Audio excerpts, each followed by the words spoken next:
So good morning everyone. Today is the second lecture of this chapter called as logic. This is the first chapter in your maths 1, mathematical logic. Okay. Uh, if there are students who have not attended the first lecture, we have already, I think, given you the link of the first lecture in the Google Classroom, right?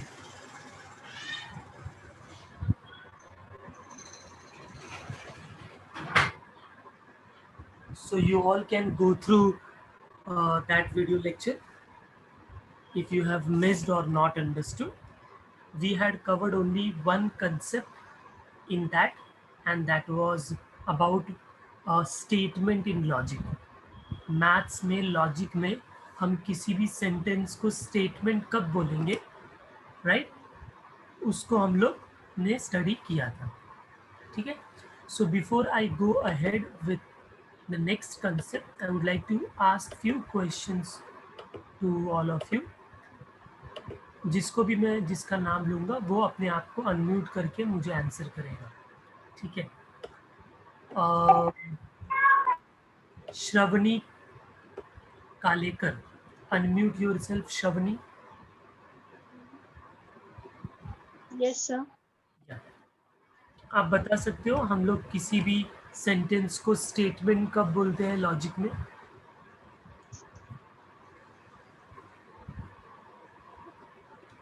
When can I say that a sentence, normal sentence, is a statement in logic?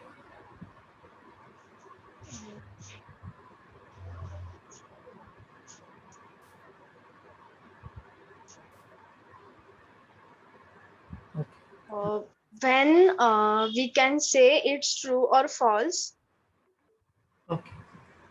Means when its When truth it value a truth exists. value or false. Correct. जब किसी भी sentence का truth value exist करेगा. Truth value मतलब वो sentence true है या false, ठीक है? ट्रुथ वैल्यू एग्जिस्ट का मतलब होता है it has to be either true और false, but not both, right? या तो वो ट्रू होगा या तो वो फॉल्स ही होगा, बट दोनों नहीं हो सकता. अगर ऐसा है किसी का ट्रुथ वैल्यू तो हम उसको स्टेटमेंट बोल सकते हैं. Okay.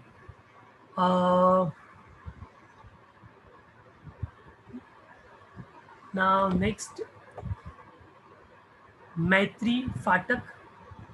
Can you unmute yourself, मैत्री?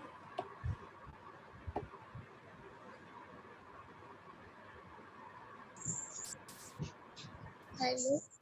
हेलो मैत्री.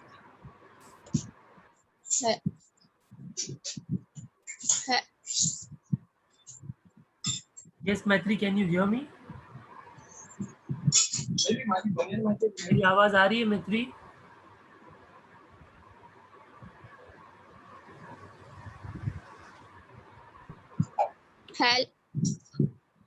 आ रही है ना? मैंने लास्ट लेक्चर में कुछ फिक्स सेंटेंसेस बताए थे और मैंने बोला था कि वो कभी भी स्टेटमेंट नहीं हो सकते. कौन से ऐसे टाइप्स ऑफ सेंटेंसेस थे जो कभी भी स्टेटमेंट नहीं हो सकते?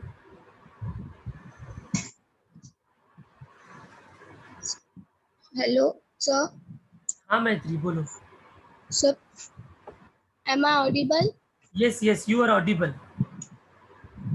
My question is clear to you. Which type of sentences are never a statement in logic?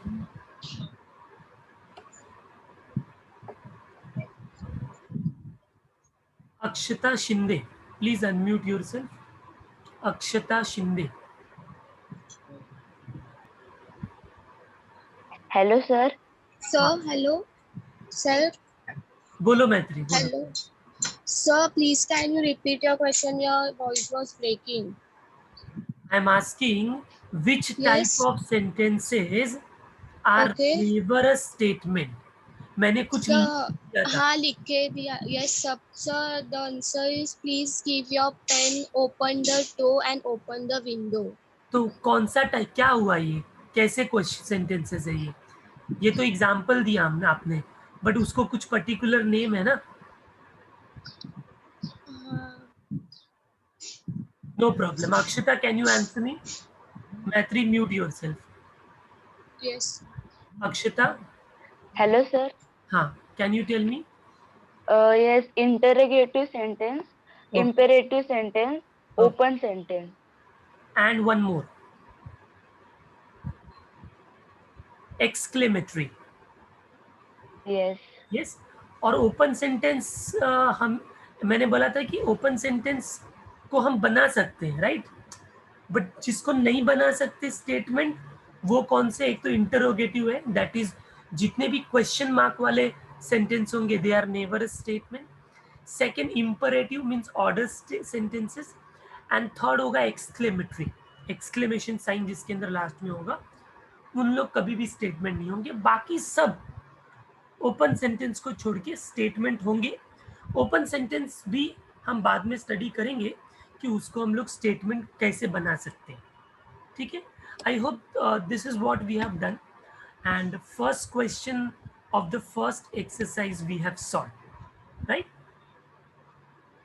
Okay, now I am making everyone mute so that in between we should not get disturbed.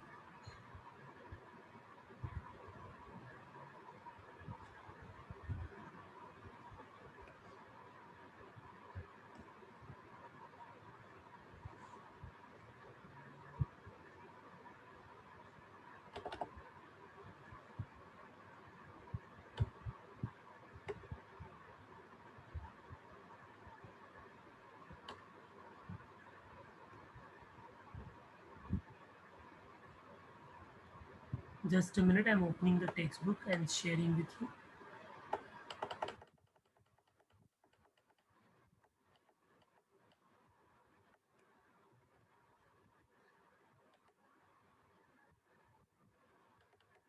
Okay, now you all can see here, I think the first exercise का ये जो first question है, state which of the following statements statement है कि नहीं और उसका truth value, ये हो गया था हमारा, राइट. क्वेश्चन नंबर 2 हुआ था क्या हमारा? नहीं हुआ था. Question number 2 no. ठीक है. Now before we go with question number 2, we'll have to study something. Okay, so let me share the iPad screen to all of you. Okay, so अभी तक हम लोगों ने स्टेटमेंट पढ़ा कि लॉजिक के अंदर स्टेटमेंट किसको बोलते हैं. Now we will study about compound statement. Can anyone tell me, normally you would have done it in English grammar also, compound statement का मतलब क्या होता है? Compound statement का मतलब, quickly answer in the chat box. Compound statements, when we have two or more statements joined together, right? Then we call them as a compound statement. तो जैसे हम बोलते हैं कंपाउंड स्टेटमेंट, इसका मतलब we want to join few statements. अभी join करने के लिए हमको कुछ ना कुछ तो लगेगा ना. इंग्लिश में जैसे हम लोग एंड यूज करते हैं, बिकॉज यूज करते हैं, ऑल्दो यूज करते हैं, राइट. वैसे ही मैथ्स के कंपाउंड स्टेटमेंट के अंदर भी अगर हमको स्टेटमेंट्स का कंपाउंड स्टेटमेंट बनाना है, so we will use something, right. उस वो जो हम जो टर्म्स को यूज करने वाले हैं, उसको हम लोग इस चैप्टर में बोलते हैं logical connectives.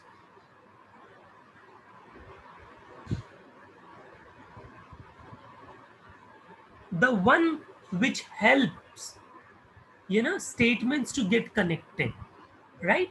Logical connectives. Using logical connectives, we will join few statements to form a compound statement. Now, what are the logical connectives available to us? Number one, सबसे पहला जो है वो है available and. ठीक है। एंड कैसे use होता है हम सबको मालूम है कि एक स्टेटमेंट होगा, उसके बाद एंड होगा और दूसरा स्टेटमेंट होगा, ठीक है। सेकंड यूज होता है और, वो भी कैसे होगा, एक स्टेटमेंट होगा, फिर और होगा, and then there will be another statement. Third जो है वो है इफ देन। वो कैसे यूज होता है, we will have if, then we will have some statement, then we have word then, and then we have a statement. Okay. Fourth, there will be a statement, उसके बाद होगा if and only if, and then there is another statement. ये जो if and only if है, इसको लिखने का एक दूसरा भी तरीका है शॉर्ट में. If and only if is a long, word. We can write them in the short like IFF. If you just write IFF, it also means the same. That is, it is if and only if and the statement. These are the main four connectives जिसका use करके हम statements को का use करके combine statement बनाएंगे, statements को join कर पाएंगे, ठीक है। एक और है जो डायरेक्टली ऐसा कनेक्टिव्स तो नहीं होता है बट इट हेल्प्स, हाँ, तो ये भी एक हम लोग देख लेते हैं साथ में 5th नंबर पे. इसको बोलते हैं नेगेशन. ये कोई कनेक्टिव नहीं है बट सेम एक्सरसाइज के अंदर कंसेप्ट है, इसके लिए मैं यूज कर रहा हूँ. I will tell you what exactly is negation later on. ठीक है. अभी ये जो एंड और if then if and only if है, ये तो वर्ड्स में हम लोग ने लिखा, बट मैथमेटिकली भी इसका एक सिंबल है. ठीक है. अभी देखो, अभी आप कंपाउंड स्टेटमेंट पढ़ रहे हो, अब ये भूल जाओ कि ये कोई स्टेटमेंट होगा कि नहीं होगा. Now onwards whatever we are studying is about statement. When I say it is all about statement, इसका मतलब जो भी स्टेटमेंट होगा उसका ट्रूथ वैल्यू होगा. जो भी स्टेटमेंट होगा उसका ट्रूथ वैल्यू होगा. इसका मतलब उस स्टेटमेंट या तो वो ट्रू होगा या तो वो फॉल्स होगा. Is that clear to all of you? Right. तो नॉर्मली मैंने आप लोगों को बताया था कि कोई भी स्टेटमेंट्स होता है तो उसको हम लोग स्मॉल अल्फाबेट से डिनोट करते हैं. ठीक है.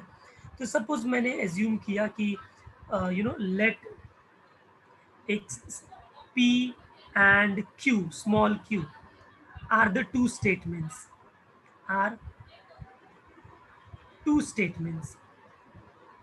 देखो, जब मैं बोलता हूँ two statements importantly, it means definitely P या तो ट्रू होगा या तो फॉल्स होगा, दोनों में से कोई एक होगा. क्यू या तो ट्रू होगा या तो फॉल्स होगा.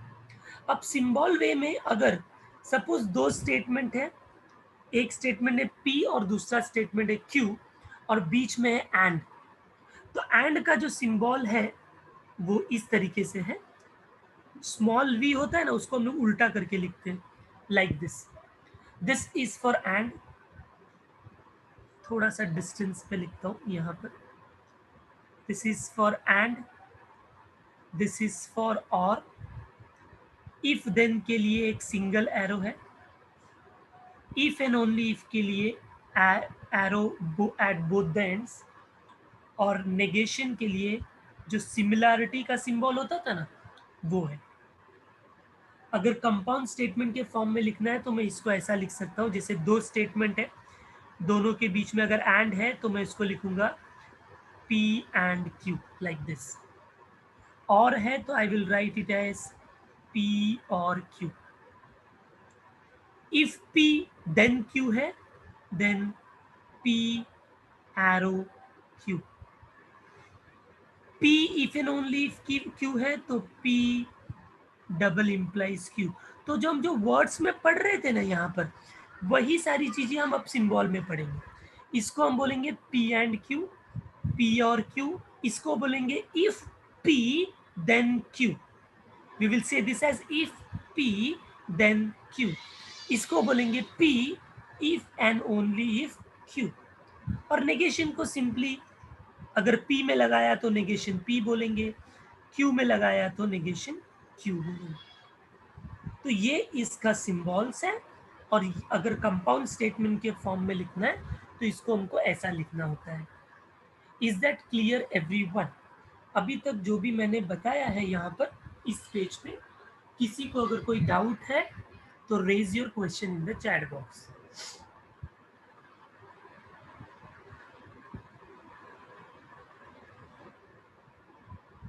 हाँ, ये सब सिंबल है, हमको इसको एज इट इज याद रखना है। एंड का सिंबल, देन ये और का सिंबल, इफ देन का symbol, if and only if या तो ऐसा लिखो या तो ऐसा लिखो, ठीक है। And then negation is this. Sir the comma is necessary in negation. अरे ये कॉमा मैंने बस सेपरेट, मैंने बोला ना नेगेशन एक्चुअली लॉजिकल कनेक्टिव का पार्ट नहीं है, ठीक है। लॉजिकल कनेक्टिव्स इतने ही है। कनेक्टिव मतलब जो ऐड करता है ना, ये किस ऐड नहीं करता है, ये किसी स्टेटमेंट का नेगेशन निकालता है, ठीक है। Better I will not write it as 5, इसको एज अ हेडिंग समझो, ठीक है। Another concept negation. अभी मैंने नेगेशन का एक्चुअली कोई एग्जांपल भी नहीं बताया आपको, मैंने बस बताया ये सिंबल है। नेगेशन का मतलब क्या होता है? नेगेटिव। सपोज मैं यहां पर अगर लिखता हूं कि Jayesh is an honest student, I'm assuming that this is a given statement P, right? So question will be write its negation, write its negation. So इसका जो negation होगा that we will write it as negation P. और अगर words में लिखना है तो we will just write that Jayesh is not an honest student. तो देखो ये किसी कंपाउंड स्टेटमेंट बनाने के लिए यूज नहीं हो रहा है, समझ रहे हो क्या? ये सिंपली किसी भी स्टेटमेंट को नेगेटिव लिखने के लिए हम इसका यूज करेंगे। तो कॉमा क्यों यूज किया? क्योंकि वो पी का भी नेगेशन लिख सकते हैं हम लोग, हम कोई स्टेटमेंट क्यों है उसका भी नेगेशन लिख सकते हैं। इसको कंबाइंड नहीं किया मैंने, just these are the two separate examples. Is that clear everyone now?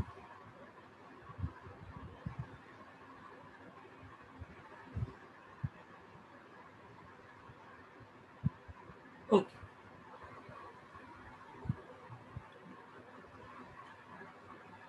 fine, very good. Now, if you all have textbook, आप लोग के पास अगर टेक्स्ट बुक है, टेक्स्ट बुक नहीं है तो पीडीएफ है। सो जो फर्स्ट एक्सरसाइज है, we have already completed the first question. Now if I go to the second question, ठीक है, these are very simple type of questions, I will just show you here. Sir, negation changes the meaning of the sentence. Yes, it is not same as your English grammar का positive से negative करो। English grammar में क्या करते थे हम लोग, जब पॉजिटिव से नेगेटिव करते थे तो हम ये ध्यान देते थे कि मीनिंग चेंज नहीं होना चाहिए, meaning should be same but negative word not आना चाहिए था। लॉजिक के अंदर नेगेशन का मतलब ऐसा नहीं है, इसका मतलब है मीनिंग तो चेंज होना ही चाहिए, it has to be negative, opposite of what is the given statement, ठीक है, नॉट यूज करना है। Sir, here we didn't actually join two statements, then why we consider negation in compound statement? And I have clarified that, Harshit, and I have not considered that in a compound statement. मैंने बोला ना, मैंने वो ये four ही logical connective है, ये use होगा negation का, ठीक है। आई ऑलरेडी टोल्ड दैट कि ये एक नया कंसेप्ट है, ऐसा समझ के लो। ओके, चलो exercise 1.1 now. I'll directly open the textbook in front of you all. I think the textbook is visible to everyone. Okay. Now let's see here in question number 2. Now what is question number 2? Write the following compound statements symbolically. We have to just write them in the symbolic form. I will explain one question, rest all you will have to manage. जैसे first question मैं आपको explain करता हूं, ध्यान से देखेंगे. First question, question number 2 का, ठीक है. Every statement will start like this. अभी देखो, रीड करो अगर फर्स्ट स्टेटमेंट, तो it is Nagpur is in Maharashtra and Chennai is in Tamil Nadu. So it is very clear that there are two statements. I will start writing the answer like this. Let, just a minute. Let small p equal to लिखो या colon लिखो. P is a statement which says that Nagpur is in Maharashtra. Okay. Then I will write Q as another statement, that is Chennai is in Tamil Nadu. So in every question you have to identify the two statements. अभी second example अगर देखूंगा तो triangle is equilateral और isosceles. तो यहाँ पर कौन से दो स्टेटमेंट होंगे? P होगा ट्रायंगल इज इक्विलैटरल और Q होगा ट्रायंगल इज आइसोसेलेस. थर्ड में and the angle is right angle if and only if it is measure 90 degree. तो पहला स्टेटमेंट होगा the angle is right angle, दूसरा स्टेटमेंट होगा the angle is of measure 90 degree. Fourth में angle is neither acute nor obtuse. तो एक होगा angle is acute, एक होगा एंगल इज ऑब्ट्यूज. राइट. तो ऐसे हमको आइडेंटिफाई करना है. तो पहला तो हमको P और Q लिखना है. I am coming to that point Jayashree. After writing P and Q हमको सिंबॉलिक फॉर्म में लिखना है. सिंबॉलिक फॉर्म पूरे कंपाउंड स्टेटमेंट का लिखना है. ये तो हमने इंडिविजुअली लिखा. अब हम इसके बाद लिखेंगे symbolic form.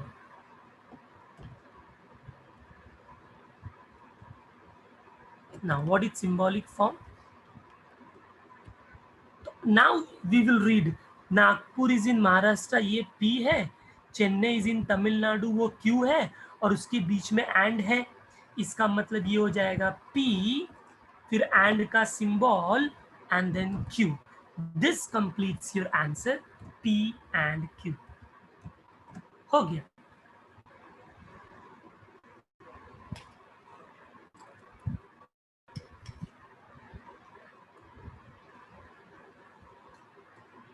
Is that clear to all of you?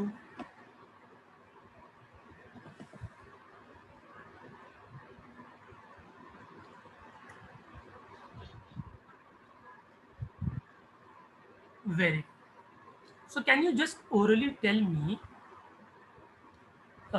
जो सेकेंड क्वेश्चन है उसका P और Q तो मैंने बताया. Directly if I want to write the answer, triangle is equilateral that is P, and उसके बाद और है तो और का सिंबल, और उसके बाद है इट इज आइसोसेलेस. तो P और Q is the answer for the second one. Third one, the angle is right angle, मेरा P है. इफ एंड ओनली इफ है. तो इफ एंड ओनली इफ मतलब हमको डबल एरो लगाना पड़ेगा ना. तो उसका होगा आंसर P. ये मैं डायरेक्टली लैपटॉप में लिख रहा हूँ तो मुझे डायरेक्टली सिंबल नहीं मिलेगा, but I think you are understanding जो मैं यहाँ पर सिंबल बता रहा हूँ. P डबल एरो वाला arrow and then Q. I think the first three is clear to everyone. Any problem in the first three?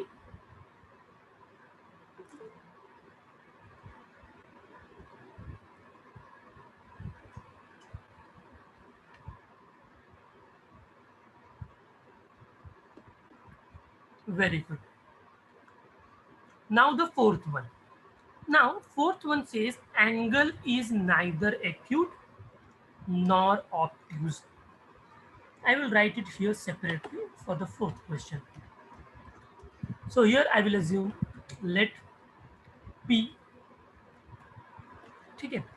Normally we assume statements positively, like positive sense में assume करते हैं. Angle is neither acute nor obtuse. I will assume angle is acute, पहला statement, ठीक है. और फिर मैं assume करूंगा कि एंगल इज ऑब्ट्यूज, ठीक है. अब इसका सिंबॉलिक फॉर्म ध्यान से देखेंगे सब लोग. सबसे पहले क्या बोल रहा है ये, इट इज नाइदर एक्यूट. मतलब अगर P बोलता है एंगल इज एक्यूट, तो नॉट एक्यूट मतलब negation P. Is that clear everyone? Come on. Neither acute मतलब नॉट एक्यूट, नॉर ऑब्ट्यूज मतलब ऑब्ट्यूज भी नहीं, तो नेगेशन P भी और नेगेशन Q भी. अब इसके बीच में क्या, नेगेशन P और नेगेशन Q तो लिख दिया, बट उसके बाद क्या, उसके बीच में क्या लिखेंगे हम लोग? मैंने नेगेशन P लिखा और नेगेशन Q लिखा, बट उसके बीच में क्या लिखेंगे? तो आप ध्यान से सुनो मेरी बात. If the question is either और, अगर आइदर और होता तो क्लियर है, दिखता है और. बट नाइदर नॉर का सेंस एंड होता है. देखो अगर मैंने आपको बोला कि this particular student has neither completed maths homework nor completed the physics homework, what does it mean? इसका मतलब यही हुआ ना कि उसने मैथ्स होमवर्क भी नहीं किया एंड उसने फिजिक्स होमवर्क भी नहीं किया. एंड का सेंस आता है कि नहीं? और का तो नहीं आता ना. और मतलब क्या होता है? आइदर और मतलब या तो ये या तो ये. मतलब अगर एक भी किया है तो भी चलता है आइदर और में. इसके लिए कभी भी, अब ये याद रखो, दिमाग सेट करके रखो कि कभी भी नाइदर नॉर आया इसका मतलब वो एंड होता है. तो इसका जो सिंबॉलिक फॉर्म होगा वो होगा negation P and negation Q. Is that clear all of you? Question number 4.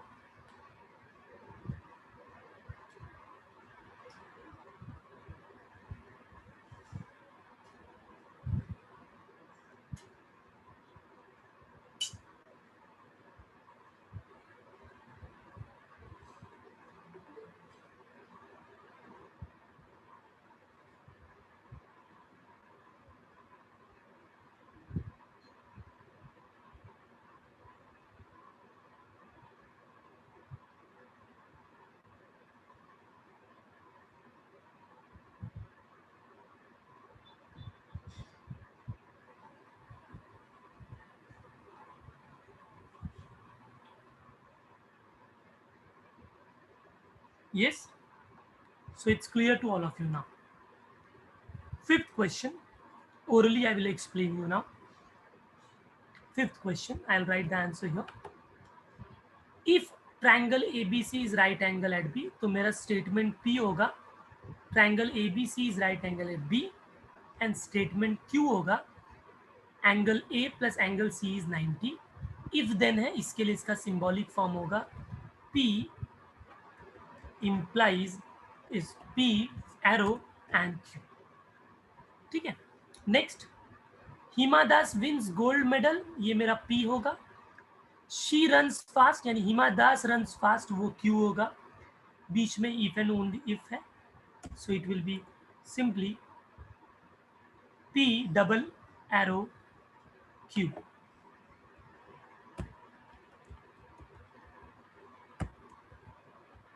Right?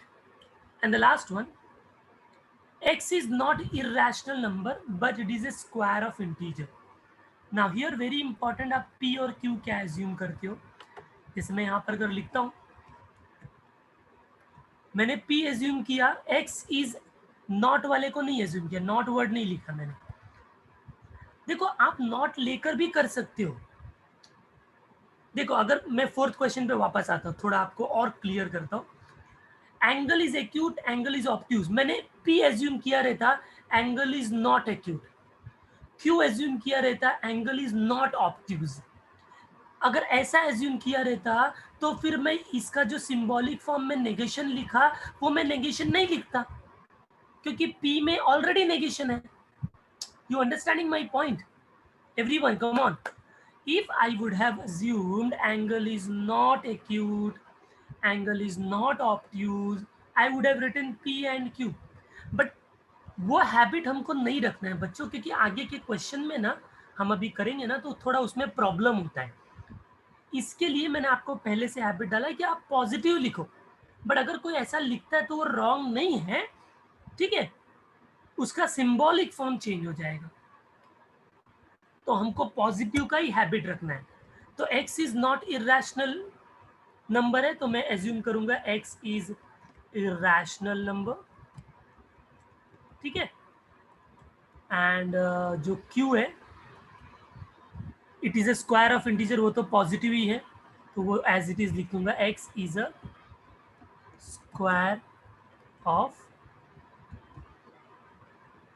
Square of N integer, ठीक है। तो कैन यू टेल मी इसका सिंबॉलिक फॉर्म क्या होगा फिर बच्चों? तो आप देखोगे तो ये बीच में बट है, बट का मतलब भी एंड होता है, ये बट का भी सेंस एंड का होता है।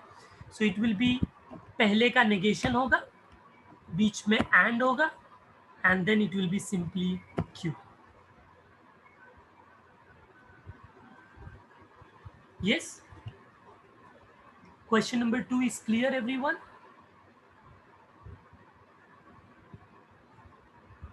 ठीक है, तो एक काम करेंगे, सबसे पहले तो आप लोग अभी जो भी मैंने अभी तक लिखा है आपको वो लिख लो। पहले ये लॉजिकल कनेक्टिव जो मैंने बताया, इसका पहले नोट्स में लिख लो। I am sharing the screen.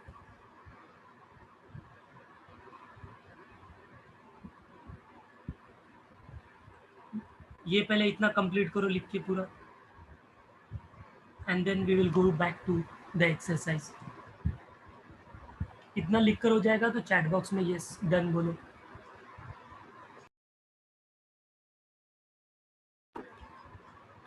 अच्छा, 2-3 और वर्ड है, जैसे ये जो इफ देन है ना, सिंगल एरो, इसको हम ऐसा भी बोलते हैं, पी इम्प्लाइज क्यू, ऐसा वर्ड भी यूज करते हैं। या हम कभी कभी इसको सिंगल इम्प्लीकेशन भी बोलते हैं, सिंगल इम्प्लीकेशन। ये सारे सिनोनिम्स हैं, ठीक है। और जो डबल वाला एरो है उसको डबल इम्प्लीकेशन भी बोलते हैं, डबल इम्प्लीकेशन। तो ये भी साथ में आप जस्ट नोट कर लो।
I think majority of you would have written this, right?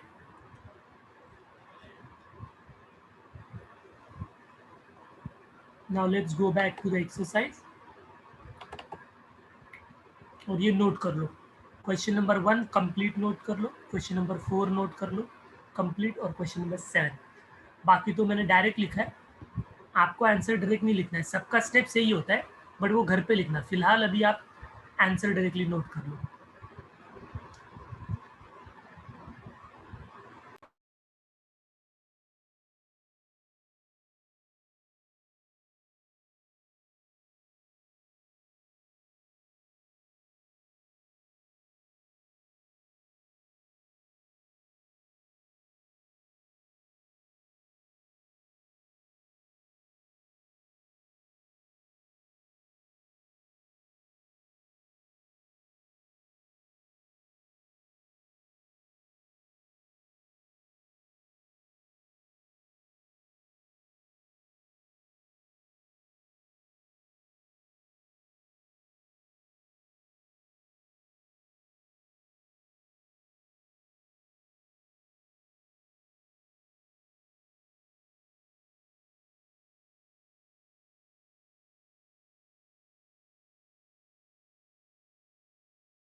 If you want, you can take a screenshot also of the same.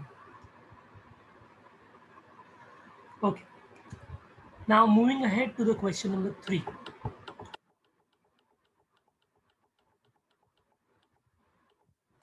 Now what is question number 3? Question number 3 asks to write the truth value of the following. Now अगर एक statement है तो हम उसको read करते हैं, ठीक है।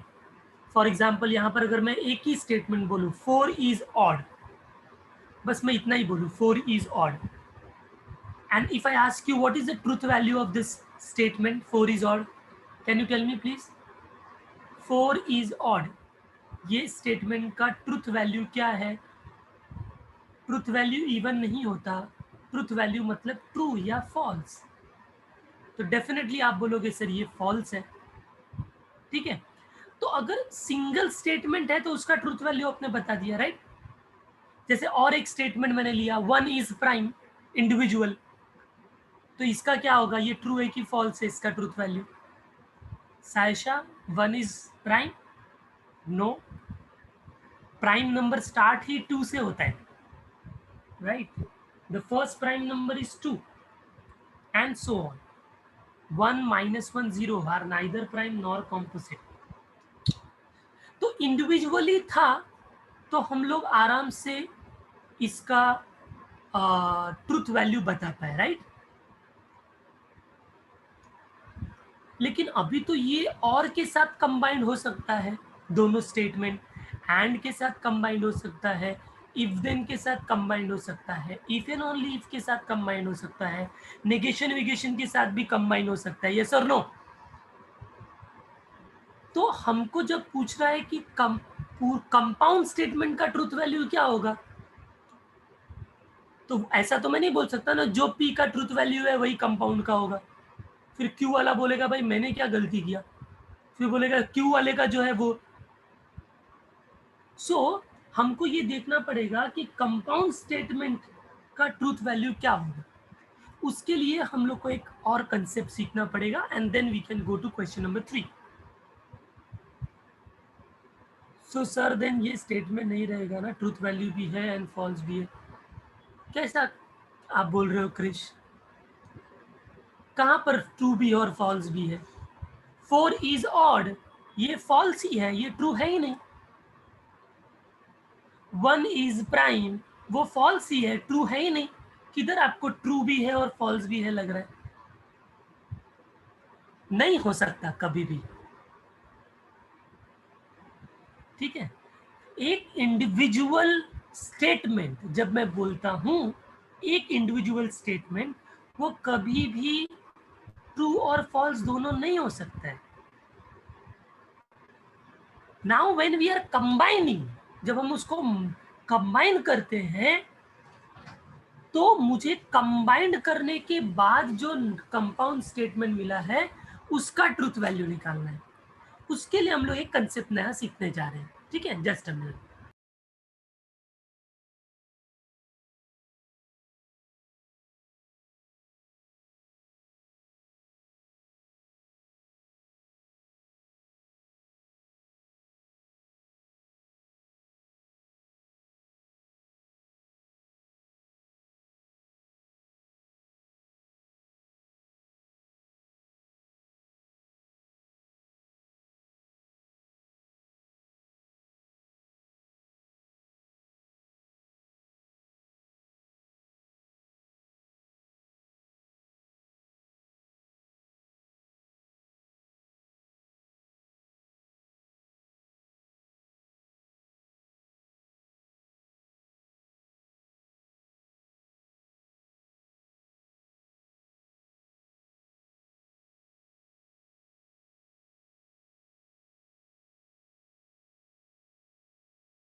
या हेलो स्टूडेंट्स, स्क्रीन दिख रहा है आप लोगों को?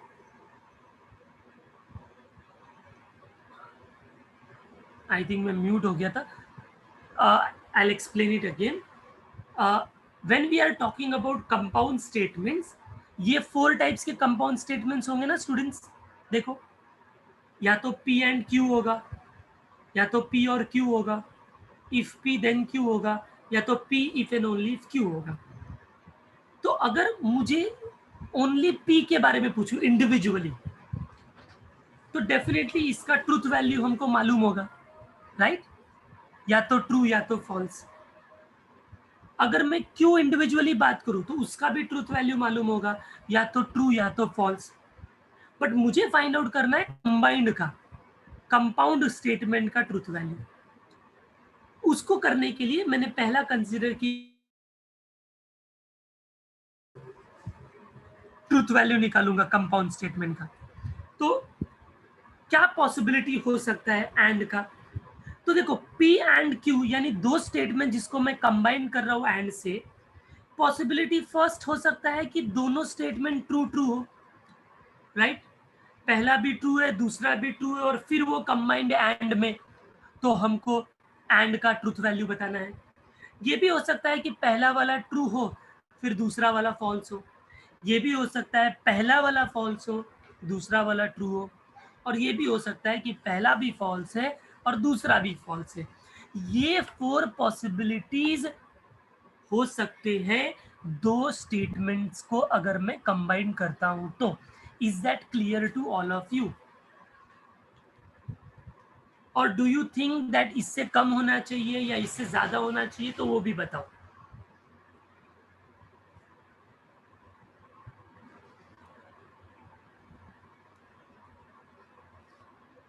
यस, तो आई थिंक सबको ये क्लियर है कि ये 4 पॉसिबिलिटीज होंगे टू स्टेट्समेंट के अंदर. Both can be true, both can be false. First can be true, second can be false. First can be false and then second can be true. Now I have to combine them. I have combined them using and. I want to find out what will be the truth value of the compound statement after combining them using and operator. Now to understand this, I will just give you a simple example. Suppose I offer you all, I have vada pav, ठीक है, and I also have samosa pav. Okay, I have vada pav and samosa pav. Now I'm asking every one of you that all the students must take a vada pav and a samosa pav, and using vada pav and a samosa pav. ठीक है, अभी suppose Arafat है, उसको बहुत भूख लगी थी, तो उसने क्या किया, ट्रू मतलब उसने वड़ा पाव भी खाया, और क्यों ट्रू है इसका मतलब उसने समोसा पाव भी खाया. तो क्या लगता है, मेरा जो स्टेटमेंट है that the student must eat a vada pav and a samosa pav, तो अराफत के केस में वो ट्रू हुआ कि फॉल्स हुआ? Tell me. आप बोलोगे सर ऑफ कोर्स ट्रू होगा, क्योंकि आपने बोला vada pav and samosa pav, he ate both, so of course it's true. Now suppose Srishti है, उसने वड़ा पाव खाया, ट्रू, बट समोसा पाव नहीं खाया, फॉल्स. तो same statement vada pav and samosa pav, in the case of Srishti, is it true और false? Yes, come on.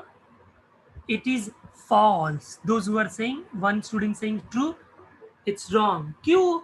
Because I'm saying vada pav and samosa pav. I'm asking you to complete physics homework and maths homework.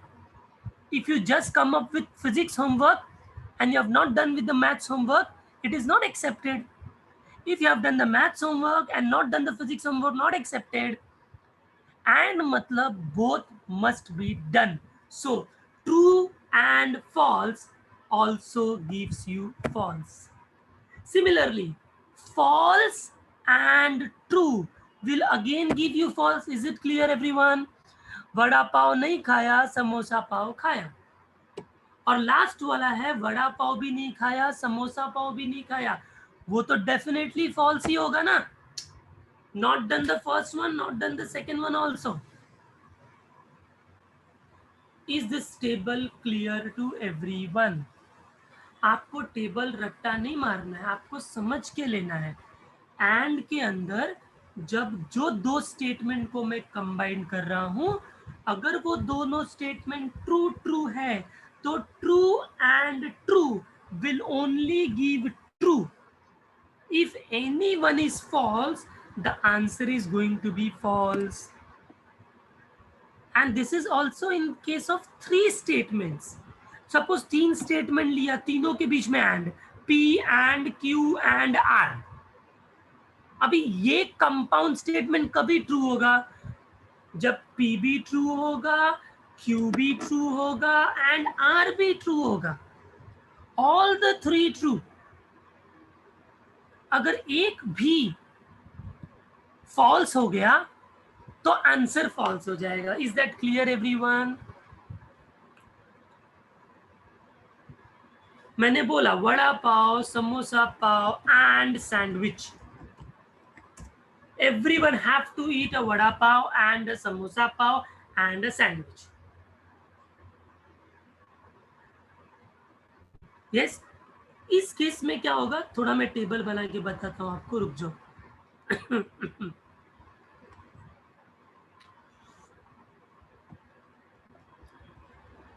जब 3 statements at a time आता है, तो आपका थोड़ा काम बढ़ जाता है, एक आर स्टेटमेंट भी आ गया.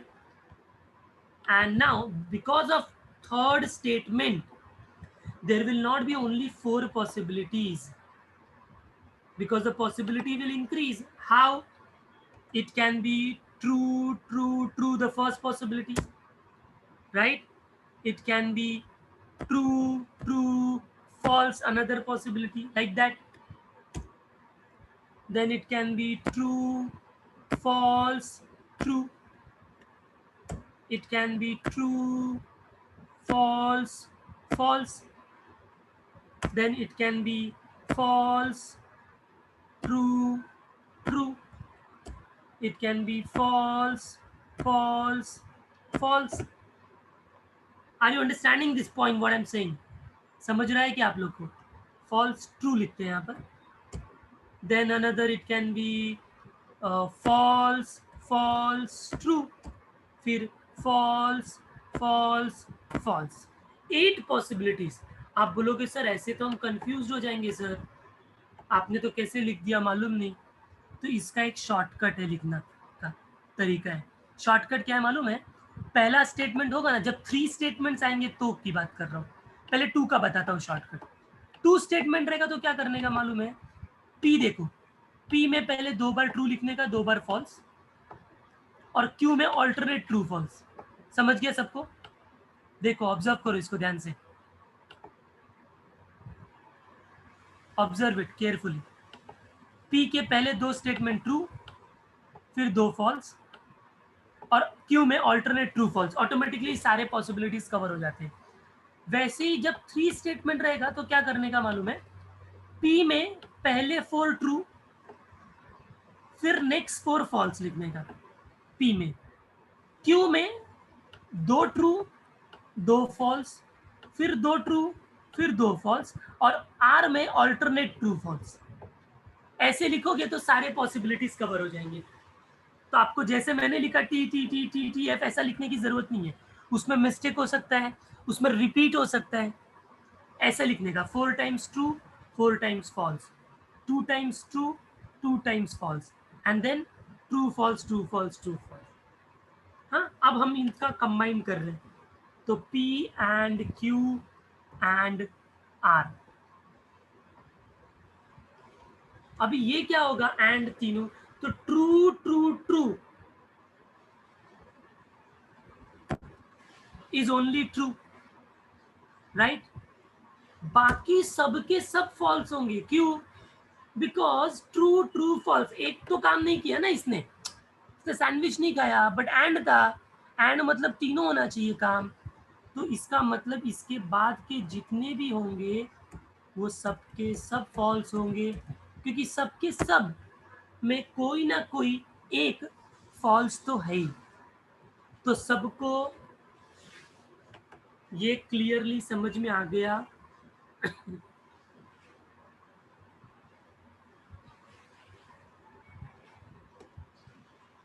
एंड ऑपरेटर का यूज करके हम लोग ने कैसे बनाया?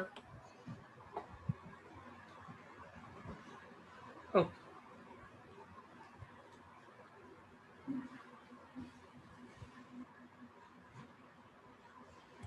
very good. Now let's come back to the second statement, that is or. अभी और का कैसे होगा ध्यान से देखो. सपोज अगेन पहले 2 ही केस लो, vada pav and samosa pav. Now I have asked you all that every student have to either eat vada pav or samosa pav. Now students, when I say A और B, तो सेट्स के अंदर भी तुमने पढ़ा है कि A और B में A के भी एलिमेंट्स आते हैं, B के भी एलिमेंट्स आते हैं, और वो भी एलिमेंट्स आते हैं जो A और B दोनों में है. I'll give you time to write, don't worry, don't be in hurry in writing, understand this first, right? तो ध्यान से देखो. अभी पहले केस में क्या हुआ? स्टूडेंट ने वड़ा पाव भी खाया, समोसा पाव भी खाया, कोई प्रॉब्लम नहीं है ना. अंडरस्टैंडिंग? मैंने बोला था आइदर अ वड़ा पाव और अ समोसा पाव. मैंने बोला था फिजिक्स होमवर्क या तो मैथ्स होमवर्क करके आना. दोनों में से कोई एक करके आना, तुमने दोनों करके आया तो मेरे को क्या प्रॉब्लम है, ट्रू है ये। अच्छा, आपने वड़ा पाव खाया, समोसा पाव नहीं खाया, नो प्रॉब्लम, मैंने किधर बोला था दोनों खाना है, आइदर और था। आपने वड़ा पाव नहीं खाया, समोसा पाव खाया, नो प्रॉब्लम, तो भी ट्रू ही होगा। आपने दोनों नहीं खाया तभी फॉल्स हो जाएगा। तो और को कैसे याद रखने का, अगर एक भी ट्रू हो गया तो आंसर विल बी ट्रू, एक भी ट्रू हो गया तो आंसर विल बी ट्रू।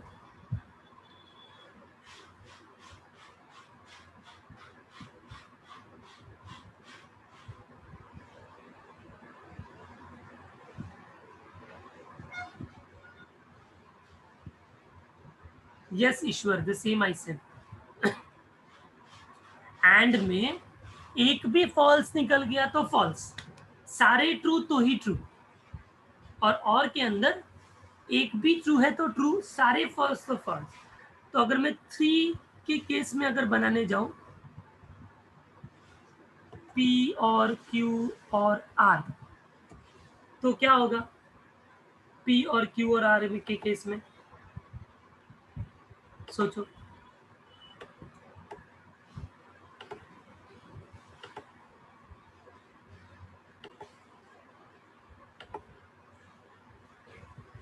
तो आप बोलोगे सर देखो, T T T will give T, T T F इसमें भी टी है, टी एफ टी में भी टी है, टी एफ एफ में भी टी है, एफ टी टी में भी टी है, एफ टी एफ में भी टी है, एफ एफ टी में भी टी है, बस लास्ट वाले में कोई भी टी नहीं है। इसका मतलब except the last one, rest all will be true.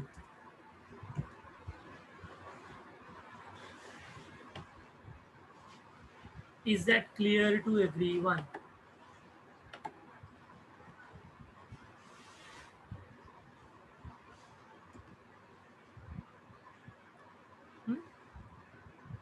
चलो ये नोट कर लो, एंड और का टेबल बना के नोट कर लो। 4x4 का स्टेटमेंट बना लो दोनों का, और एक कंबाइंड करके 3x3 का भी कर लो, 8 स्टेटमेंट्स का भी कर दो, सॉरी 3 स्टेटमेंट्स का, जिसके अंदर 8 रोज आएंगे। Please complete this fast. या truth table in CS, correct, उसमें 1001 यूज करते हैं, here we use true false.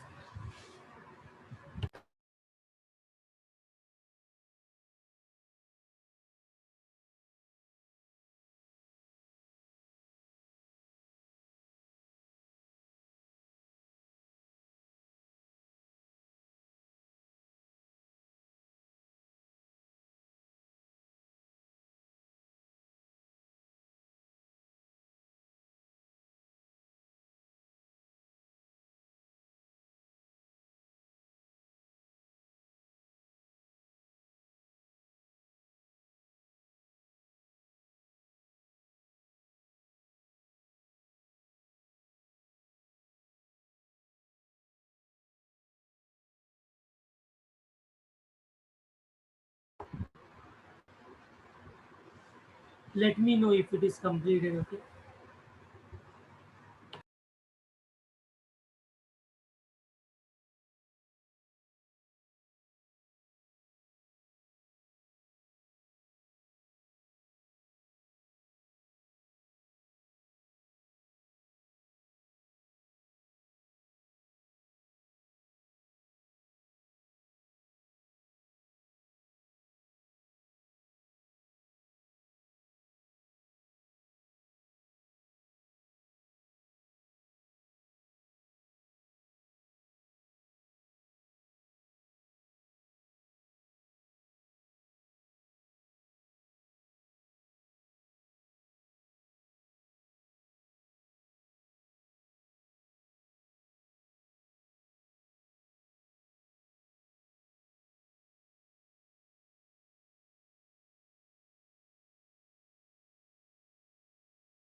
There is a question that if a compound statement contains both and or, then how should we how can we solve it? So we will come to such questions later on. अभी पहले हम लोग simple देख रहे हैं बाद में and और if then if and only सब कंबाइंड होगा, नेगेशन भी आ जाएगा, वो सब हम लोग करने वाले हैं। ठीक है, तो अभी फिलहाल ये बेसिक्स पहले हम लोग इसको स्ट्रॉन्ग करेंगे, फिर हम जाएंगे उसके अंदर। ठीक है,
okay, I hope this and operator and और का कंबाइन करके जो हम लोग ने लिखा है that's clear to all of you.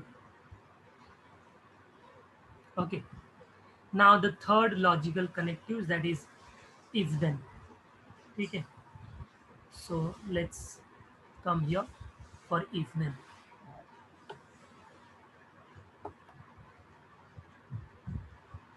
Now if then में हम क्या करेंगे, इसको आंसर को पहले मैं डिलीट करता हूँ। Here already I have given a example. Suppose there's a statement, if Ria studies hard, then she will pass. ठीक है, रिया ने बहुत मेहनत किया, सिंसियरली स्टडी किया, if then she will pass. So from this statement, compound statement, we can make out the two statements as P, Ria studies sincerely, Ria studies hard, and Q, she will pass. ठीक है, सबको ये compound statement का P और Q समझ में आया? Yes no लिख दो, come on. Okay, now let's understand what will be the truth value of the compound statement, combined पूरे स्टेटमेंट का, that is P implies Q. इसका क्या होगा? तो पहला बोलता है पी ट्रू और क्यू ट्रू, मतलब रिया स्टडीज हार्ड ये ट्रू है, शी विल पास ये भी ट्रू है। इसका मतलब क्या लगता है आपको, अगर रिया ने मेहनत किया है और वो पास भी है तो, बट ऑब्वियस अगर किसी ने मेहनत की है अच्छे से तो वो पास ही होगा, यस और no? So true implies true, true, true implies, implies मतलब single implies I am talking about, true implies true is true. Second देखो क्या बोलता है, ट्रू फॉल्स, मतलब रिया ने स्टडी किया, बहुत मेहनत किया सिंसियरली, बट वो पास नहीं हुई। Is it possible? आपने बहुत सिंसियरली मेहनत किया, बहुत हार्डवर्क किया और आप पास हो गए, आप फेल हो गए, ये तो रॉन्ग हो गया ना। अगर आपने सच में मेहनत की है, ठीक है, सिंसियरली पढ़ाई किया, तो आप फेल हो ही नहीं सकते। तो इसका मतलब true implies false will be false, ऐसा नहीं हो सकता। अगर ट्रू है पहला स्टेटमेंट तो इम्प्लाइज के बाद भी वो ट्रू होना चाहिए, it can not be false. अगर है तो फिर वो फॉल्स हो जाएगा। थर्ड देखो, रिया ने मेहनत नहीं किया, फॉल्स, बट फिर भी पास हो गई। हाँ, क्या लगता है ये ट्रू है कि फॉल्स है? रिया ने मेहनत नहीं किया ज्यादा बट फिर भी पास हो गई, हाँ, ट्रू की फॉल्स? अच्छा, सब फॉल्स बोल रहे हैं। अब आप लोग आपका 11th स्टैंडर्ड के बारे में सोचो, चलो आपके केस में क्या हुआ है? Yes, see when can you say false? When it will always be false ना। ऐसा जरूरी थोड़ी ना कि जिसने बहुत मेहनत की वही पास होता है, ऐसा होता है क्या? यस। जिसने शायद बहुत मेहनत नहीं की, पेपर बहुत सिंपल था, पास हो गया। हाँ, तुक्का लग गया, पास हो गया। यस, तो false implies true can be true. Yes, ये ट्रू है, ये फॉल्स नहीं होगा। और अगर भूलोगे तो 11th स्टैंडर्ड का अपना याद रखना, हमने कुछ भी मेहनत नहीं किया फिर भी हम पास हो गए, है कि नहीं? यस। लास्ट वाला, पढ़ाई भी नहीं किया और पास भी नहीं हुआ, तो ये तो होना ही था ना। But obvious, you haven't studied and you haven't passed also, so this is also true. so if then को कैसे याद रखना है, देखो मैंने हाईलाइट भी किया है। एक ही रो फॉल्स होता है, ट्रू फॉल्स फॉल्स। और इफ देन में ऑर्डर बहुत इंपॉर्टेंट है। पहला ट्रू बोला और दूसरा फॉल्स बोला तो फॉल्स, बट पहला फॉल्स और दूसरा ट्रू रहा तो देखो वो ट्रू है। यानी इफ देन में ध्यान से फर्स्ट स्टेटमेंट कौन है, इफ पी कौन है, देन क्यू कौन है, वो देखना जरूरी है। तो इफ के बाद जो है वो ट्रू होना चाहिए, देन के बाद वो फॉल्स होना चाहिए, तो आंसर फॉल्स होगा, otherwise it is true.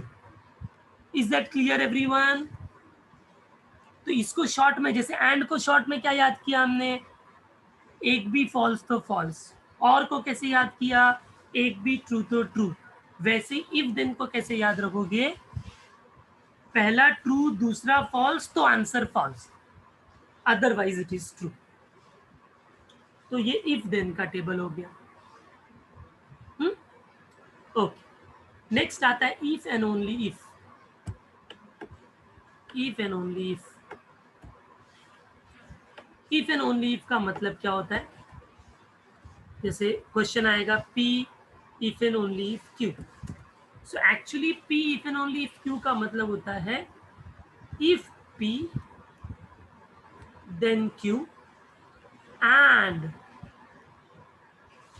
if Q then P। दोनों साइड डबल इंप्लीकेशन इसको बोलते हैं। अगर P है तो Q भी होगा, और अगर Q है तो P भी होगा। मतलब अगर P ट्रू है तो Q भी ट्रू होना चाहिए, तो ही आंसर ट्रू होगा, ट्रू।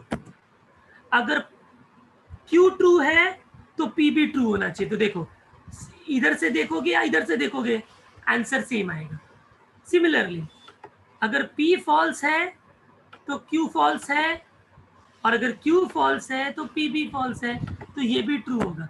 शॉर्ट में याद रखना है, true true will give you true, false false will give you true, but true false and false true will give you false false. Yes, क्योंकि देखो ट्रू फॉल्स का आंसर जो होगा इफ P देन Q है ना, तो true implies false will give false, but false implies true will give you true. तो and लगाएंगे तो true and false will give you false. तो अंदर मत जाओ इतना, आप बस इसको शॉर्ट में याद रखो, true true true, false false true, बीच के दोनों फॉल्स। हाँ, ज्यादा एक्सप्लेनेशन चाहिए तो मैं ये देखो मैं बता देता हूँ आपको सारे केसेस को। पहला केस ट्रू ट्रू है ना, तो मतलब true if and only if true. इसका मतलब क्या हुआ, फर्स्ट केस इफ, देखो नीचे का स्टेटमेंट देखो, इफ P देन Q, मतलब if true then true and if true then true. ये समझ में आ रहा है क्या लिखा है मैंने?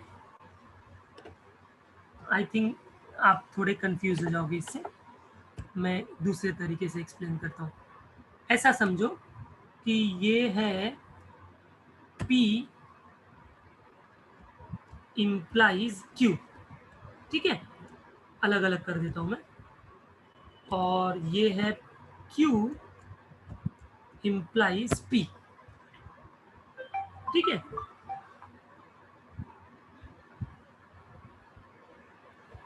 P implies Q, Q implies P. मुझे ना ये दोनों टेबल का यूज करके ये दोनों बनाने हैं, दो नए टेबल. चलो आप बताओगे मुझे. पहला P implies Q, तो अभी किया हमने. True true will give you true, true false will give you false, उसके बाद ट्रू, उसके बाद ट्रू. सबको ये पहला कॉलम क्लियर है?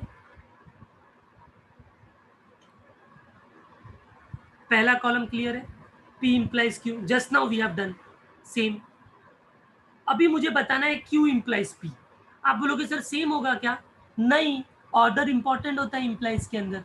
अभी पहले आप Q को देखोगे और फिर P को देखोगे. चलो Q को पहले देखो. ट्रू ट्रू, तो ट्रू ट्रू तो ट्रू ही होता है.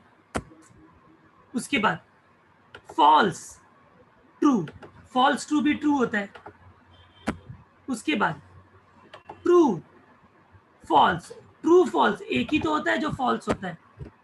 और लास्ट में false, false will also be true. सबको ये क्यू इंप्लाइज पी टेबल समझ में आया? कैसे किया मैंने? पहले क्यू को देखना है, फिर पी को देखना है.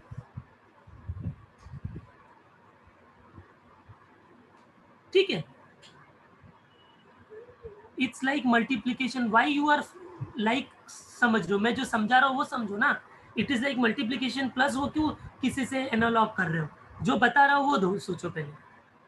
हाँ, अभी मुझे निकालना था P डबल इंप्लाइज Q. ठीक है, मुझे ये निकालना था. तो मैंने क्या बताया यहाँ पर? P डबल इंप्लाइज Q का मीनिंग क्या होता है? P डबल इंप्लाइज Q का मीनिंग होता है, let me write down here.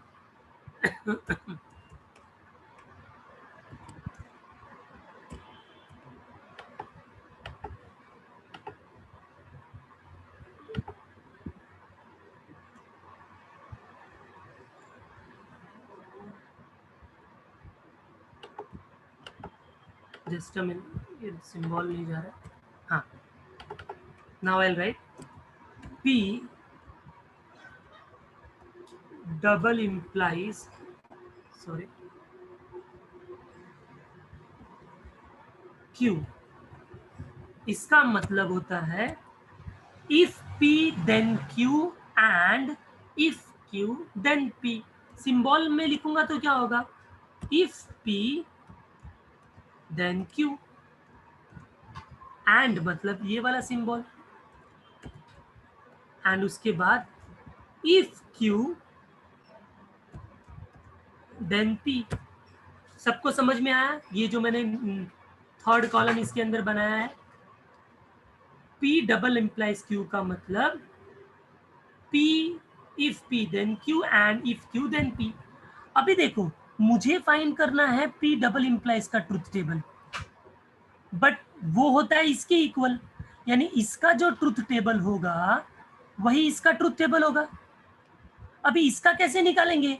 तो इसका ट्रुथ टेबल ऑलरेडी यहाँ पर फर्स्ट कॉलम है पहले का, दूसरे का सेकंड कॉलम है, और दोनों के बीच में एंड है. तो बस दोनों के बीच में एंड लगा दो, that's all.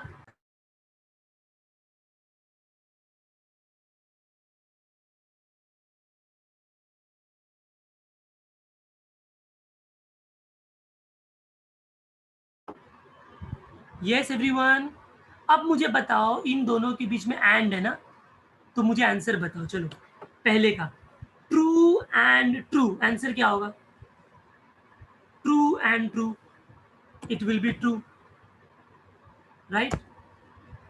True and true, answer will be true. ठीक है, next false and true. And है हाँ दोनों के बीच में, फॉल्स और ट्रू के बीच में, तो ये फॉल्स होगा. फिर ट्रू एंड फॉल्स, ये भी फॉल्स होगा. और लास्ट वाला ट्रू एंड ट्रू, तो वो ट्रू हो जाएगा. तो समझा ये कॉलम कैसे आया लास्ट वाला? अभी true false false true.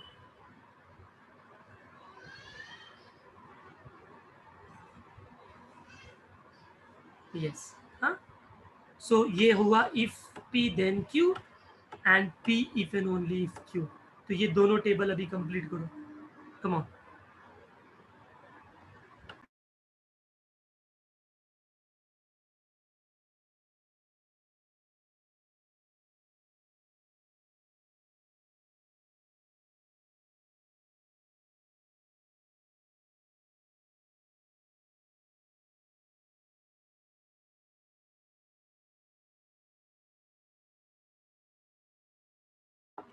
Be quick. We have to do few problems from the exercise also. जल्दी करो इसको.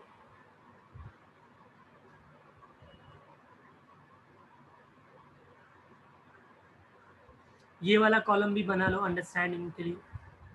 ये जो मैंने यहाँ पर इसका एक्सप्लेनेशन दिया है. चाहिए तो जब इफ एंड ओनली बनाओगे ना, तो पहले P लिखो, फिर Q लिखो, ठीक है. उसके बाद फिर ये कॉलम, फिर ये कॉलम और फिर ये कॉलम. तो फाइनली आपको समझ में आ जाएगा कि कैसे ये ट्रांसफॉर्म हुआ. बट याद करने के लिए हमको यही कॉलम याद रखना है. ये बीच के दो इंटरमीडिएट वाले को नहीं याद रखना है.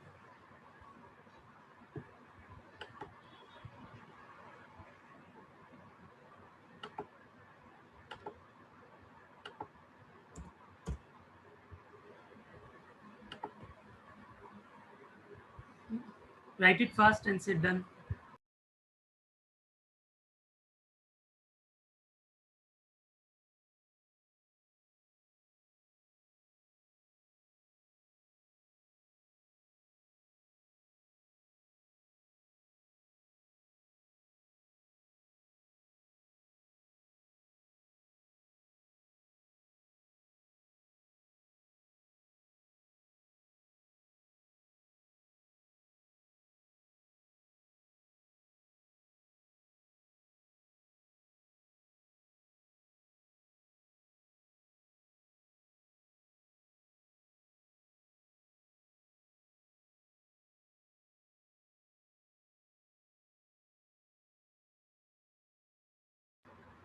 इफ देन और इफ एंड ओनली इफ के अगर 3 स्टेटमेंट आएंगे, वो सब हाई लेवल का क्वेश्चन है.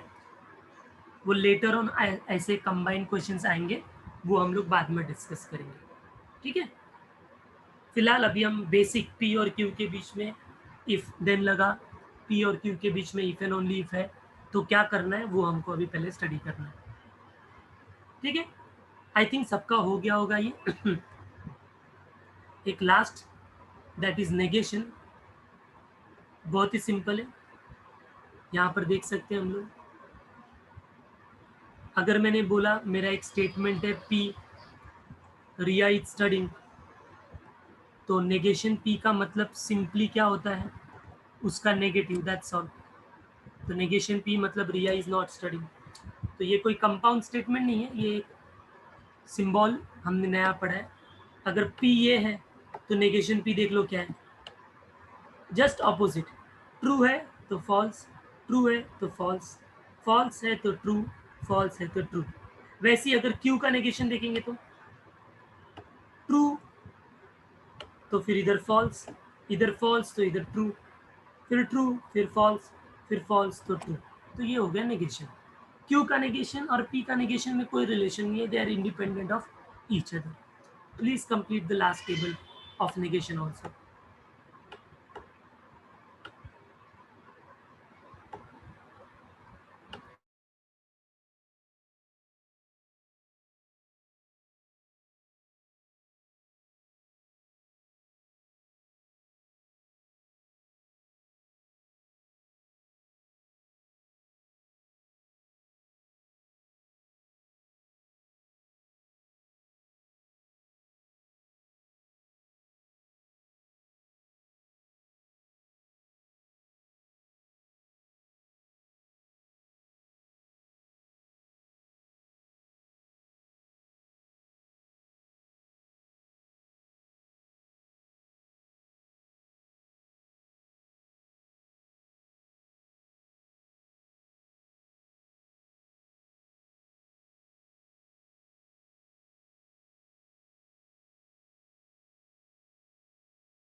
Okay, I hope it's done.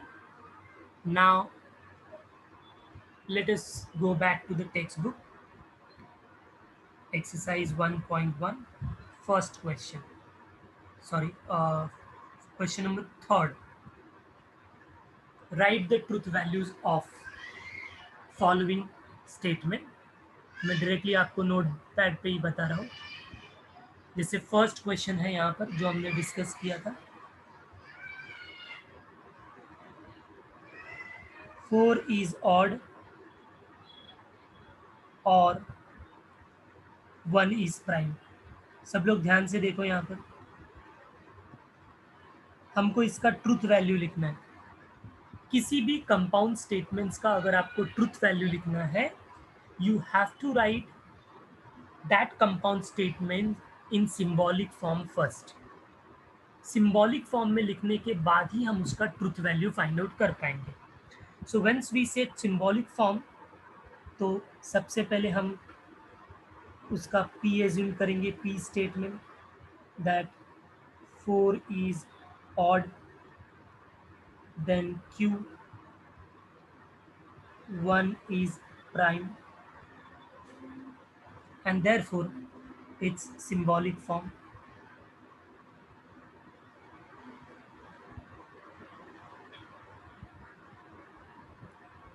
Symbolic form क्या होगा? It's 4 is odd or 1 is prime, so it is simply P or Q. Is that clear everyone? यहाँ तक?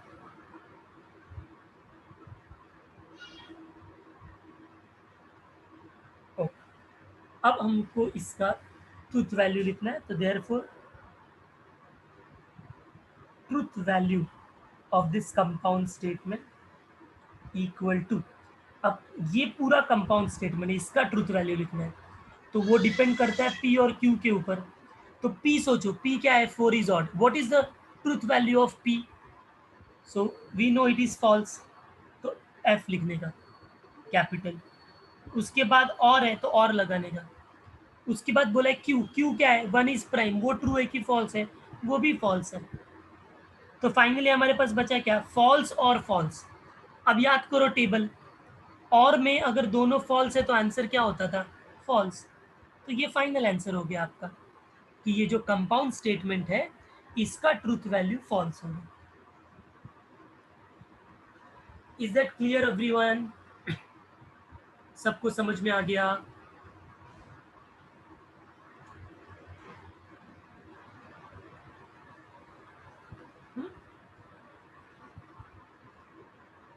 ऐसे ही बाकी के आपको करने. एक आध क्वेश्चन और मैं आपको करके बताता हूँ. जैसे फिफ्थ क्वेश्चन है. क्वेश्चन है इफ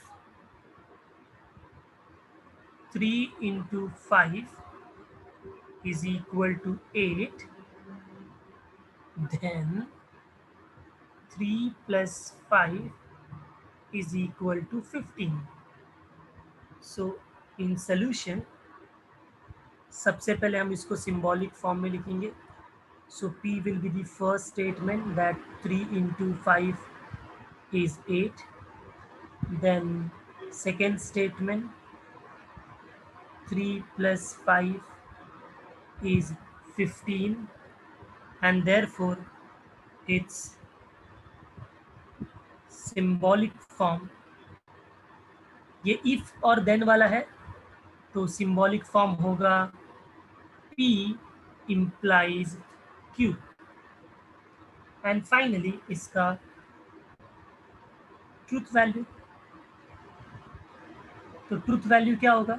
पहला P. P मतलब 3 into 5 equal to 8. Is it true or false? Of course it is false. False implies Q. 3 plus 5 15, वो भी false है. अब आप मुझे बताओ false implies false क्या होता है? false implies false क्या होता है? तो implies में हम लोग ने लर्न किया कि true implies false is only false. TF is only false, rest all is true. तो answer is true.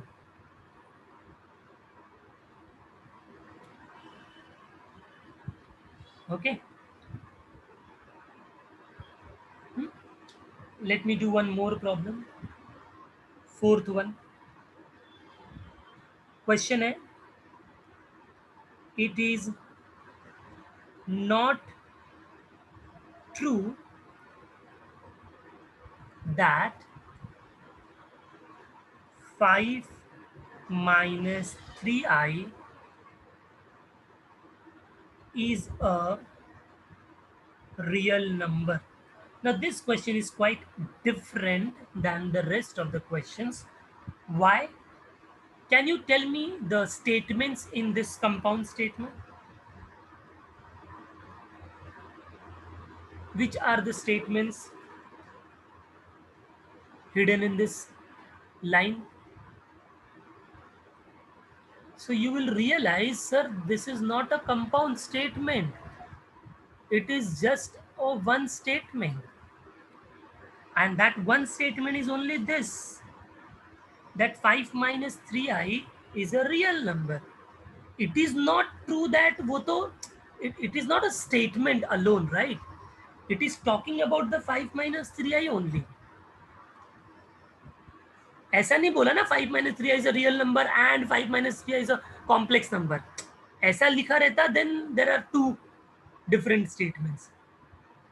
Isn't it, student? So here there is no other statement. There's only one statement, and this, it is not true. This is the negation, negative sense of that statement, right? So the solution will start like this, that let P be the statement, और उसमें बस हम लिखेंगे 5 minus 3i is a real number. ठीक है? उसके बाद हम इसका सिंबॉलिक फॉर्म लिखेंगे. ध्यान से देखो, इसका सिंबॉलिक फॉर्म क्या होगा? तो 5 minus 3i is a real number, उसका सिंबॉलिक फॉर्म है p. बट ये बोल रहा है ये ट्रू नहीं है, मतलब नेगेशन p. अरे समझा क्या एवरीवन? Come on. तो नेगेशन p मतलब इट इज नॉट ट्रू, वो हो गया नेगेशन. और p मतलब 5 minus 3i is a real number. And now its truth value. ध्यान से देखो ट्रूथ वैल्यू. नेगेशन का कोई ट्रूथ वैल्यू नहीं होता, तो नेगेशन तो एज इट इज रहेगा पहले तो. उसके बाद p. अभी p सोचो, p क्या है? ये है. अभी p ट्रू है इंडिविजुअली की फॉल्स है? Tell me. 5 minus 3i is a real number, true और false? So we all know, अगर i आ गया तो कभी भी वो रियल नंबर नहीं हो सकता, क्योंकि i मतलब रूट ऑफ -1 होता है, right? So it is going to be false. तो p की जगह मैंने फॉल्स लिख दिया. Is that clear everyone? And now negation of false, we know it is true. False का negation, false का opposite क्या होगा? True होगा. ये आंसर हो गया इसका. Is that clear everyone?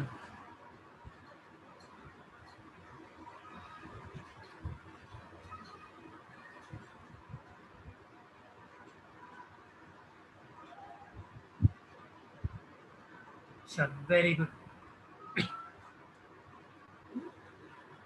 Fine. So the rest of the questions of question number 3 can be managed by all of you. Now we will see question number 4. Question number 4 में भी आपको truth value लिखना है, but उधर ना पहले से कुछ दिया है. If you read the question, it is given that if the statements P and Q are true statements, it is already given. हम जैसे सेंटेंस को पढ़ते थे और बताते थे ना कि ट्रू है कि फॉल्स है, ऑलरेडी गिवन है कि ट्रू है, and there are two more statements R and S, and it is given to be that it is always false. Then find out the truth value of the following statement. First, तो directly यहाँ पर symbolic form दिया हुआ है P और Q and R. बहुत ही simple है, ध्यान से देखो. हमको इसका ट्रूथ वैल्यू लिखना है. मैं सोल्यूशन डायरेक्टली स्टार्ट करूंगा. Truth value equal to, come on, अब जिसका जिसका ट्रूथ वैल्यू उसको एज इट इज सब्स्टिट्यूट करो। पहला है पी, पी है ट्रू, फिर फिर क्यू है ट्रू, फिर एंड, और आर है फॉल्स। सबको ये पहला लाइन समझ में आया कैसे लिखा मैंने? Everyone come on. ये दिया हुआ है पी और क्यू ट्रू है, आर और एस फॉल्स है। हमने क्वेश्चन लिखा, उसका ट्रूथ वैल्यू लिखा, और क्वेश्चन में जो भी पी क्यू था उधर हमने सब्स्टिट्यूट किया। अब हम इसको सॉल्व करेंगे। पहले ब्रैकेट, तो ये ट्रू एज इट इज और as it is. Now tell me, ये पहला जो ब्रैकेट है ट्रू एंड फॉल्स, इसका आंसर क्या होना चाहिए? अभी एंड का टेबल आपको याद आना चाहिए कि एंड में true and false always give false, तो ये ब्रैकेट सॉल्व होके फॉल्स आ गया। अब क्या बचा? अब तो बचा ट्रू और फॉल्स। तो ट्रू और फॉल्स क्या होता है? और में अगर एक भी ट्रू होता है तो आंसर ट्रू हो जाता है।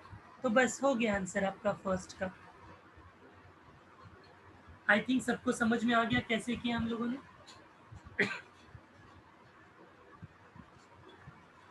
चलो वेरी गुड।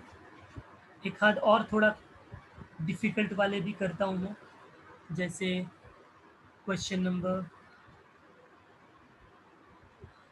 4 नहीं,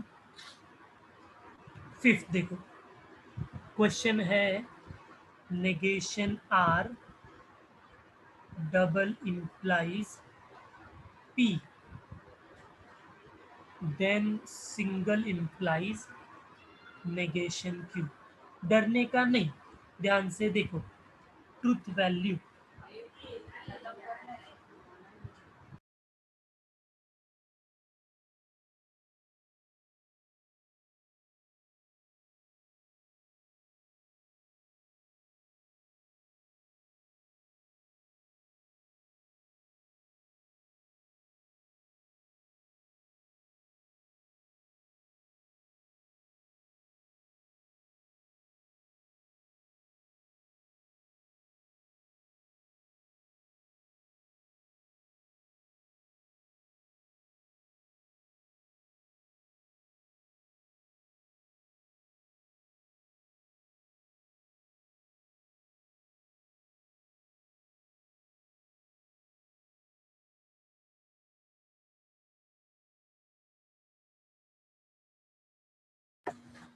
okay student sorry.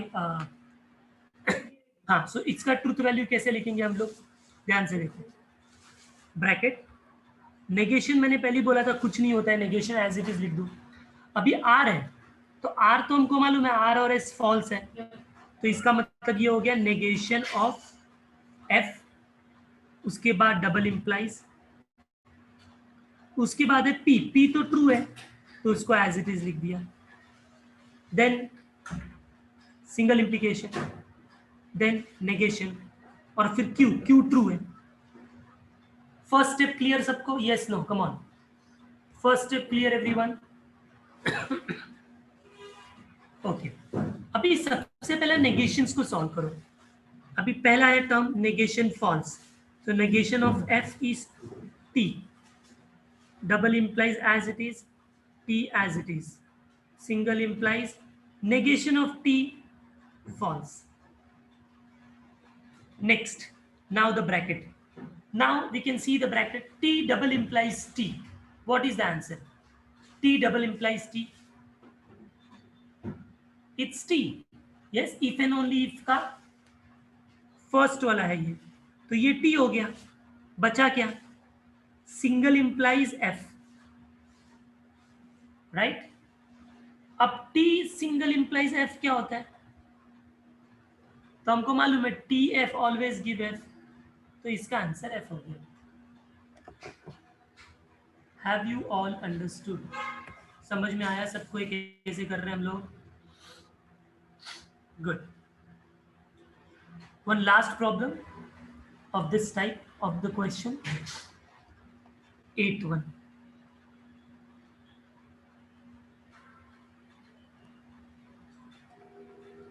The question is negation of negation P and R or S implies negation Q, this entire bracket closed. This entire bracket implies, double implies P and R. इसका हमको truth value find out करना है, कोई tension नहीं. Truth value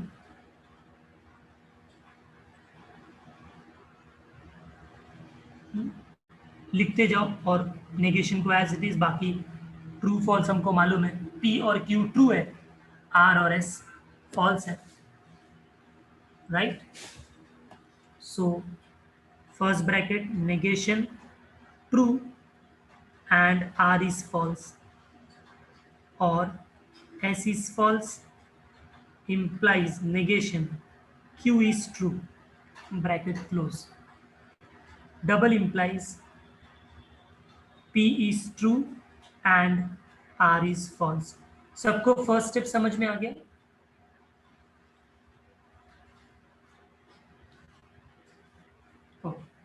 अभी पहले हम negation को सॉल्व करेंगे. तो बाहर का नेगेशन तो तब तक नहीं सॉल्व हो सकता जब तक पूरा ब्रैकेट नहीं सॉल्व होगा, क्योंकि वो पूरे ब्रैकेट के बाहर है ना नेगेशन. सो वो नेगेशन एज इट इज रहेगा. अंदर का देखते हैं. पहला ब्रैकेट नेगेशन ट्रू, तो नेगेशन ट्रू फॉल्स हो गया. बाकी का as it is and false. और इस ब्रैकेट में भी नेगेशन है, पहले फॉल्स है एज इट इज और नेगेशन ट्रू है, तो नेगेशन ट्रू होगा फॉल्स.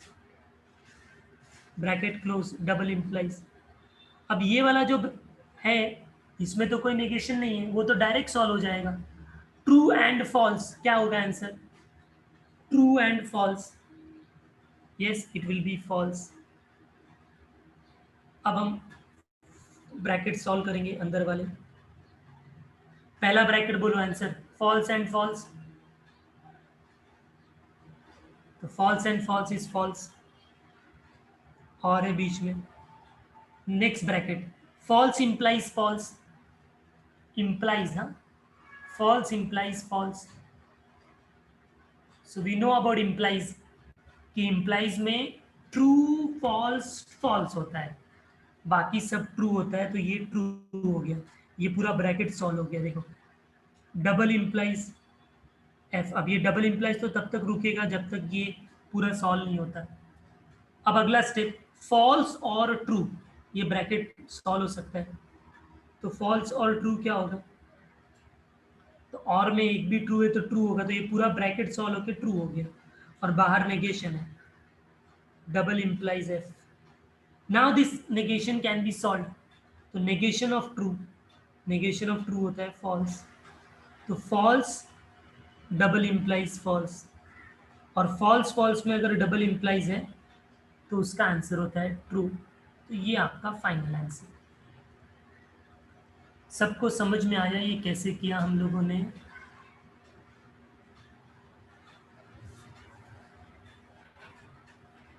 Yes, very good. तो अभी आप लोग क्या करोगे, जहाँ से मैंने लिखा है वहाँ से भी नोट करना शुरू करो. जितने क्वेश्चंस एटलीस्ट मैंने सॉल्व किए, start making a note of right now. Question number 3, first, fifth, fourth जो जो मैंने किया है. I just keep on scrolling. Please start writing. हो जाएगा तो स्क्रॉल करने के लिए बोलो, then I will scroll it down. Start.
Yes, this was the last one, 8th one.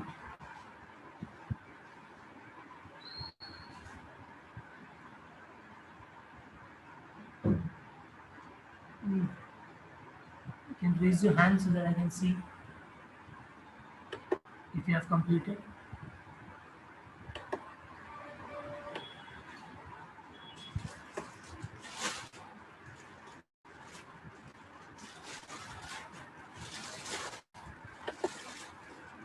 Okay. So this was question number 4. Now we again go back to the textbook. All of you can see here. So question number 3, question number 4 के remaining problems you can manage. एक last question है question number 5, which is very simple. It is just we have to write the negation. देखो question number 5 देखो सब लोग. Write the negation. बस इसको words में वर्बल वे में आंसर लिखना है. ठीक है, जैसे फर्स्ट है Tirupati is in Andhra Pradesh. So the answer will be negation of the given statement. बस ऐसे ही लिखना है जैसे मैं लिख रहा हूँ. negation, the answer will be Tirupati is not in Andhra Pradesh. That's all. Okay, answer. Is that very simple? Yes. Second statement जो है 3 is not a root of equation. तो ऑलरेडी नॉट है ना, तो जब मैं उसका नेगेशन लिखूंगा तो उसमें नॉट निकाल दूंगा. सो वो हो जाएगा 3 is a root of the equation, जो भी equation है. I'll not type it and so on. Is that clear everyone? Third होगा root 2 is not a rational number. Fourth होगा polygon ABCDE is not a pentagon. और fifth होगा 7 + 3 greater than 5 लिखा है ना, तो इसमें आप क्या करोगे, बस इस ग्रेटर देन, इसका नेगेशन में जो ग्रेटर देन है उसको ऐसे कट कर दोगे. That's all. क्योंकि ग्रेटर देन का उल्टा लिखने की जरूरत नहीं है, क्योंकि उल्टा लिखने में आप क्या लिखोगे, लेस देन लिखोगे. But less than miss wrong है. करेक्ट है लेस देन इक्वल टू. समझ रहे हो क्या? क्योंकि ग्रेटर का उल्टा क्या होता है, लेस देन इक्वल टू. तो क्यों इतना टेंशन लेने का ना, ऐसा लिखने से अच्छा, उससे अच्छा लिख दो नॉट ग्रेटर देन ना. अब नॉट ग्रेटर देन मतलब it can be less, it can be equal. Am I clear everyone?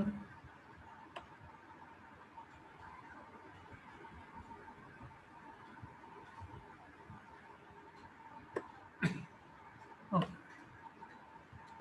So you can complete this question number 5 also then. So this way we have completed this first exercise. Okay.